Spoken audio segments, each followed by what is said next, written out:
What is going on, y'all? It is the Caveman back at it again with another video. And well, folks, our season is done. It comes to an end in probably the most inexplicable, heart-shattering fashion you could ever draw up. We were really put through the gauntlet of emotions just to get our soul slashed into 400,000 pieces. Once this game did come to a conclusion and I was able to somewhat collect my thoughts after being in utter shock for the 2 hours afterward, I came up with 3 takeaways that I had from the Kansas City Chiefs versus Buffalo Bills divisional round matchup. But before we get into those takeaways, you guys know the drill around here. Mott's Applesauce, if you're ever hungry, thirsty, whatever it might be, Mott's Applesauce will satisfy. Whatever satisfy you, satisfy the Caveman guarantee. I promise it will never fail you. At least Mott's will be around with us during the offseason, which I still cannot believe is already here. Well, Bills Mafia, our season is done. The roller coaster of 20 weeks that we were put through is ended by a roller coaster in itself in Arrowhead. I was at that game. I mentioned it in the video I made talking about the game before it happened. And yeah, being in Arrowhead, I'm surrounded by Chiefs fans. It was a really unique experience, I can't lie. And being able to witness one of the greatest postseason games in the history of the NFL was pretty cool, despite the fact that we were on the wrong end of it. It was a very unique perspective to be a fan of the away team in a playoff game. You can just feel the energy whenever the Bills made a play get sucked out of Arrowhead. But then when the Chiefs made a play, you could feel the energy get revitalized. And now I truthfully understand why Arrowhead is the loudest stadium in football, because my God, did it get loud in there. That was nuts. Anyway, staying on track, the Buffalo Bills in Arrowhead are defeated by Patrick Mahomes and the Kansas City Chiefs 42-36 in an overtime thriller. It just sucks that we had to be on the wrong end of this. I mean, it's great and all that we got to see it, but it always just feels like we're on the wrong end of these kinds of things. All I could think about right as the game ended was how bad I felt for Josh Allen. I've never seen such a perfect performance, such a hard-working, determined performance go pretty much all for naught, and he really could do nothing about it. My heart broke for that kid. I've never seen somebody do so much for a single football team and still not be able to come out on top. He really did everything. Josh 100% deserved better than the ending he was given. And well, he received 13 seconds of idiocy, a coin flip that didn't go in his favor, and an overtime period where he didn't get to touch the ball.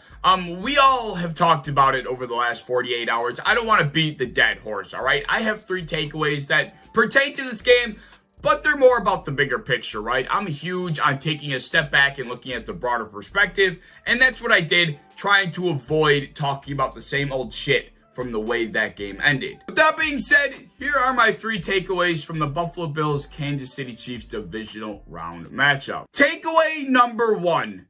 Quarterback pressures, at least as far as I'm concerned from this point forward, don't mean really anything to me if they're not resulting in positive, productive results. Last year, we were forced to run with the narrative that the Buffalo Bills were one of the top teams in the NFL when it comes to getting pressure on opposing quarterbacks, but we all scratched our heads wondering why we never brought the opposing quarterback to the ground. If you recall correctly, in 2020, the biggest difference between not only us and the Kansas City Chiefs in the AFC Championship game, but us and the remaining teams in the postseason was how much pressure we were able to get with our front 4 guys. Josh Allen was running for his godforsaken life against the Kansas City Chiefs last season, and Patrick Mahomes was able to do his business with really no issue at all. And that was the biggest difference, right? We were not able to get productive pressure on opposing quarterbacks. For someone like myself, I did not want to relive that reality from last year this year. I wanted this to be fixed. I would have preferred us to go about it via free agency or a trade, but instead we went about it in the draft. And I understand this wasn't supposed to be an immediate solution per se, but I think it's safe to say that all of us were hoping that this would actually bring more production than it did this season. Without getting too deep into it, long story short,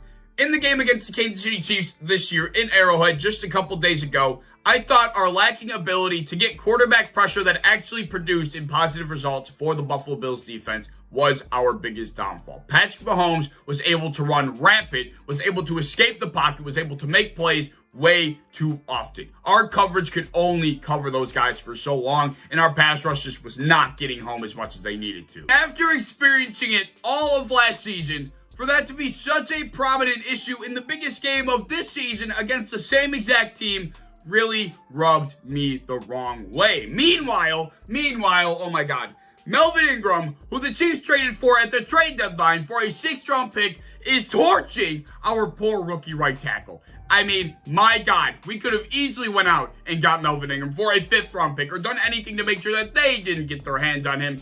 And lo and behold, in the biggest game of our season, he's out there destroying our poor right tackle. I mean, it really just, it drove me off the deep end, honest to God. Not only was Patrick Mahomes 7 for 69 and a touchdown on the ground, play after play, drive after drive, he was able to escape the pocket and buy himself as much time as he needed for his guys downfield to get wide open. Our coverage unit could not cover those guys for as long as he was getting behind the line of scrimmage to throw that damn ball. I mean, when I tell you it pissed me off, if you couldn't tell, it pissed me off, man. This needs to be fixed. But with all of that being said, as far as I'm concerned, quarterback pressures mean nothing if they're not resulting in positive production for the defense, all right? So yeah, I think we really need to go out and address that this offseason a little bit more than we did last, because sitting on our hands and watching from the sidelines while all of the other contenders made moves to improve their team certainly did not help our case. So now let's move into my second takeaway from this game, and this is going to require a little bit of an explanation, but my second takeaway is I think I'm okay. I'm content with some change as far as the coaching staff goes. And that is excluding, not including Sean McDermott, folks. Let me make that crystal clear. After the 2020 season, there were rumblings of both of them potentially getting hired and moving on somewhere else. And that worried me because I personally viewed Brian Daboll and Leslie Frazier after last season as integral. And I was afraid of the unknown and who could possibly replace them. Now, as the 2021 season has come to an end, my opinion has changed on that. I am okay with the idea of them getting hired elsewhere. I think we will survive. We will be just fine without them. I've had a love-hate relationship for as long as Brian Daboll has been the offensive coordinator here. In 2019, I hated him. I hated the way he used our personnel. I hated the play calling. I hated everything about Brian Daboll. I couldn't stand him. 2020, my opinion on that took a complete 180. I loved him. I thought he was a humongous part in Josh Allen's development, and his creativity was the reason why Josh Allen and that offense exploded as much as they did. And then came 2021, this season where unfortunately I felt like I saw the old 2019 Brian Daboll just a tad too much. I just saw flashes of him going back to his old ways. And in the biggest game of the year against the Kansas City Chiefs, I didn't think he was as good as he really needed to be. Game where Brian Daboll had to be great in the divisional round against the Kansas City Chiefs, I saw an attempt to be a team that we were not. I saw Reggie Gilliam getting way too many offensive snaps. In fact, tying his 3rd highest offensive snap total of the season at 25%. I saw us reverting back to our old ways and not leaving the ball in the hands of our best player. By no means did I think it was his worst performance of all time, but in a game where I thought Brian Daboll needed to be perfect, in a game where I thought he needed to be great, I thought he certainly fell short of that marker, and Josh Allen really did everything in this game. Like, literally everything. And then we have Leslie Frazier on the other hand, and as far as he goes, well, in 2020, the defense really wasn't where it needed to be, and that wasn't necessarily his fault, but they needed to have a bounce back year here in 2021, and I guess you could say they did, but yes, in theory, they were the #1 defense in the NFL this season. I understand that, but I think we all can agree that there were a couple times this season where we didn't really feel like that was the kind of defense we were watching. Of course, I think the straw that really broke my back, the straw that broke the camel's back, and the straw that broke all of Bills Mafia's back was the showing against the Kansas City Chiefs. They really just folded. They vanished when we needed them the most. We just needed them to make one more play, and they couldn't. And as the #1 defense, you'd like to think they would have been able to do that. But they didn't even play like a top 10 defense, let alone the top 1. The #1 defense does what the San Francisco 49ers did to Aaron Rodgers on his own home field. Hold him to 1 touchdown, make him look like an egg. And they sent his ass home early after a bye week as the lowest seed in the entire postseason. And they embarrassed him. That is what a top defense does, not what the Buffalo Bills defense did.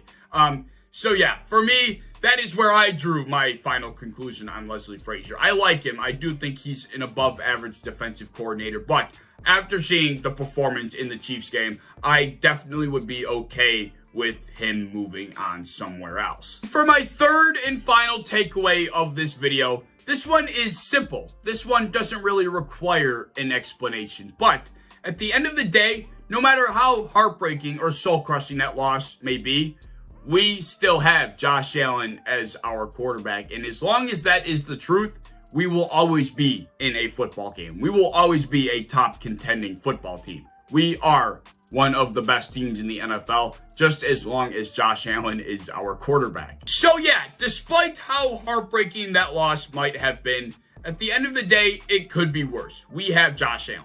We could be Jets fans. We could be Giants fans. Hell, we could be Packers fans. I feel horrible for Packers fans. They have to go into the offseason after that awful upset with that awful, just terrible taste in their mouth. And just to make it worse, they're going to have to relive that entire offseason that they went through last year, wondering if Aaron Rodgers is going to return, wondering if they're going to have to enter quarterback purgatory, wondering if this was the last time that they'll have a solid shot at the Super Bowl for a very long time. I feel bad for them, but we don't have to worry about that. And that is a blessing that we have not been blessed with in a very long time. Anyways, those are my 3 takeaways on the season and the Kansas City Chiefs divisional round matchup specifically. Let me know any thoughts you might have down in the comment section below. As always, if you enjoyed, please like, subscribe, do all the fun stuff. If you want to hit the bell to be notified when I upload, I'd appreciate that. If you want to go over to Twitter, follow me over there. I'd appreciate that as well. I have a TikTok down in the description that you should check out, and I hope to see you in the next one. Peace.